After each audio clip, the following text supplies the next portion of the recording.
बहुत समय पहले अमरगढ़ राज्य में राजा प्रताप अपनी न्यायप्रियता और वीरता के लिए प्रसिद्ध थे।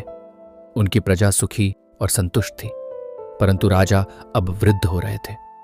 वह चिंतित थे कि उनका पुत्र युवराज अरुण, जो गद्दी का उत्तराधिकारी था, क्या एक अच्छा और योग्य राजा बन पाएगा।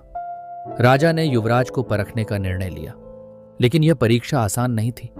राजा ने अपने महामंत्री के साथ मिलकर 3 कठिन परीक्षाओं की योजना बनाई, जो युवराज की बुद्धिमानी, धैर्य और साहस को परखेंगी।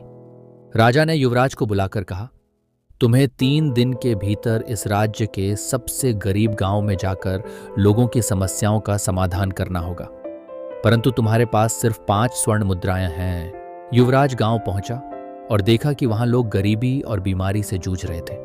वह सोचने लगा कि 5 मुद्राओं से इतने लोगों की मदद कैसे होगी। फिर उसे एक विचार आया। उसने मुद्राओं से जरूरी दवाइयां खरीदी और गांव के युवा लोगों को संगठित कर एक छोटी सी टीम बनाई। उन्होंने गांव के कुएं की सफाई की, फसलों के लिए नहर खोदी और बीमार लोगों के इलाज का इंतजाम किया। जब राजा ने यह सुना तो उन्होंने सोचा, अरुण ने धन की कमी को अपनी बुद्धिमानी से पूरा किया। वह पहली परीक्षा में सफल रहा। अगले दिन राजा ने युवराज को बुलाया और कहा, इस जंगल में एक ऐसा पेड़ है जो सोने के फल देता है। तुम्हें उन फलों को लाकर हमारे खजाने में जमा करना होगा, परंतु सावधान रहना, क्योंकि यह पेड़ हर लालची व्यक्ति को अपने जाल में फंसा लेता है। युवराज जंगल पहुंचा और उसने वह पेड़ देखा जिस पर चमचमाते सोने के फल लगे थे।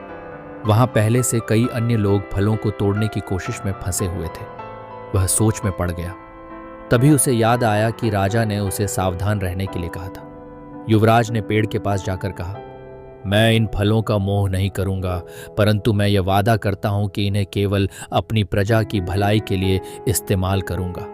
पेड़ ने यह सुनते ही अपने जाल को हटा लिया और फल युवराज के कदमों में गिर पड़े।